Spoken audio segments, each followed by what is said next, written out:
특히 이 은퇴와 그 죽음에 대한 준비가 시대적으로 아주 필요하고 중요해진 게 바로 이 고령화라는 큰 사회적 흐름과 관련이 있습니다. 우리나라가 2000년에 고령화 사회에 진입을 했습니다.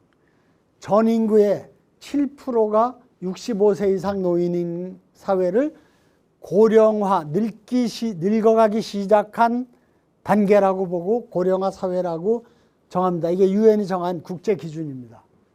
그런데 17년 만에 4년 전에 노인 인구가 700만, 비율로는 14%, 5천만의 14%가 노인인 사회를 늙은 사회, 고령화는 늙어가기 시작하는 사회고 고령 사회는 늙은 사회, 나이 먹은 사회로 규정을 합니다. 그런데 이건 전 세계적인 현상이에요.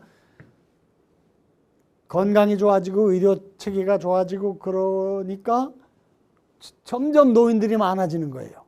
그래서 이 고령 사회 기준만 갖고는 안 되겠다 해가지고 슈퍼, 여기서는 저 포스트인데 고령 사회보다 더 한 단계 높은 더 늙은 사회가 되겠죠. 그죠? 초고령 사회라는 기준을 국제사회가 정했어요. 그거는 1천만 명인 이상, 그러니까 5천만 명에 1천만 명이면 20%죠.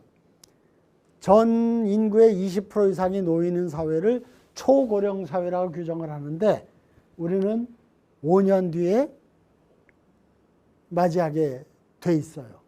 88년도 통계를 보면 우리나라 사람들 평균 연령이 78세예요. 그러니까 대충 60에 이제 은퇴한다고 봤을 때 한 7, 8년 생활하다가 돌아가시는 거예요. 그러니까 뭐 크게 은퇴기의 기간이 길지 않고, 그러니까 사회적으로 그걸 어떻게 뒷받침하고 잘 하느냐 하는 것이 큰 문제가 아니었는데 지금은 83세가 평균 연령이죠.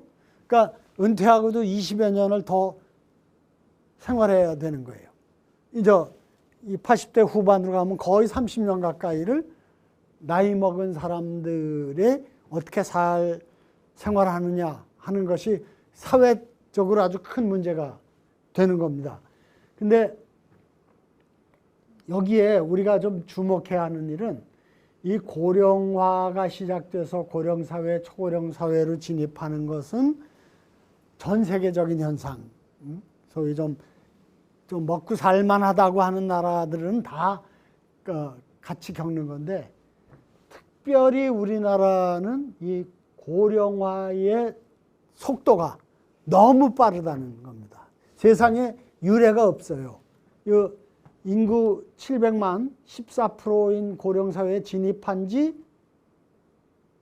9년 만에 인구 20% 이상 1000만 명 이상의 노인을 갖는 초고령 사회로 대한민국이 진입을 하는 겁니다. 10년 만에.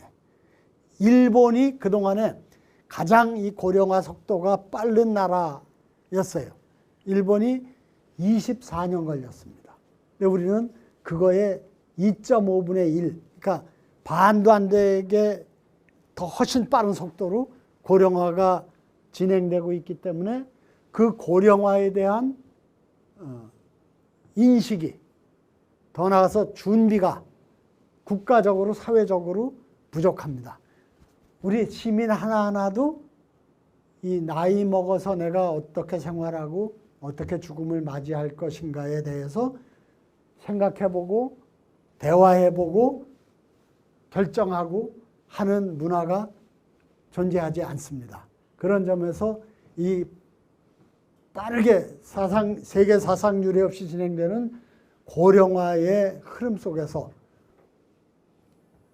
우리 시민들이 어떻게 내 삶을 잘 의미 있게 마무리할 것인가를 생각해 보는 것이 더욱더 절실한 사회적 과제고 시대적 과제라고 생각합니다.